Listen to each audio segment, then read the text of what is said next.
15 নম্বর প্রশ্ন। আসসালামু আলাইকুম। ওয়ালাইকুম আসসালাম ওয়া রাহমাতুল্লাহ। আমি আসর নামাজ মাঝে মধ্যে ঠিক টাইম মতো পাই না, আল্লাহ হিদায়াত দান করেন।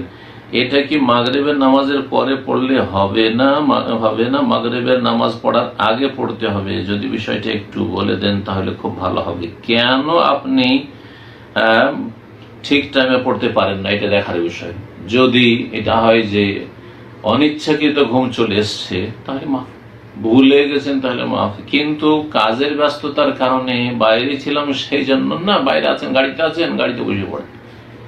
আপনি রাস্তা পথে চলছেন, আপনি রাস্তা পথে সেখানে রাস্তার পাশে কোনো জায়গায় আপনি ধুলোবালিতে সেখানে সালাত শুরু করে দেন। আরব দেশে আলহামদুলিল্লাহ বালিতে মরুভূমিতে সালাত শুরু করে দিয়েছে, গাড়ি থামিয়ে, মাশাআল্লাহ, দামি দামি গাড়ি থামিয়ে রাস্তায় বালিতেই সিজদায় লুটিয়ে পড়েছে। এ হচ্ছে তাওহীদের দেশ। এবং এখানে যে সালাতের গুরুত্ব রয়েছে যারা সত্যিকার সালাতের পাবন তাদের কাছে, কারণ সালাত পরিত্যাগকারী যে কাফের, এ কথা একজন আরব যে আল্লাহ পরকালে বিশ্বাসী এবং সে আখিরাতমুখী সে বিশ্বাস করে, তাই যখনই সময় হয় যে কোনো জায়গায় সালাত পড়ে নেই। আল্লাহ যেন এই আদর্শ আমাদেরও পালন করার তৌফিক দান করেন। এটি হচ্ছে রাসূলুল্লাহ সাল্লাল্লাহু আলাইহি ওয়াসাল্লামের ছেড়ে যাওয়া আদর্শ।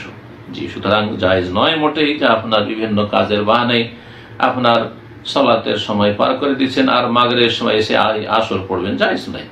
তবে যখন কোনো শারঈ কারণবশত এরকমটা হয়ে গেছে, মাগরিবের আজান হয়ে গেছে, এখন এখানে তরতিব মানে যেইভাবে আল্লাহ ফরজ করে সেইভাবে আদায় করাটাই হচ্ছে শ্রেয়।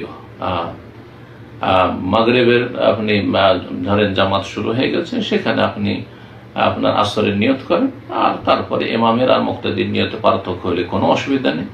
আর তারপরে 3 রাকাত যখন পড়া হবে তখন আপনি উঠে যান, আর উঠে গিয়ে আর 1 রাকাত পুরা করে নেন, আপনার আসর হয়ে গেল। তারপরে মাগরিবের সালাত পড়েন।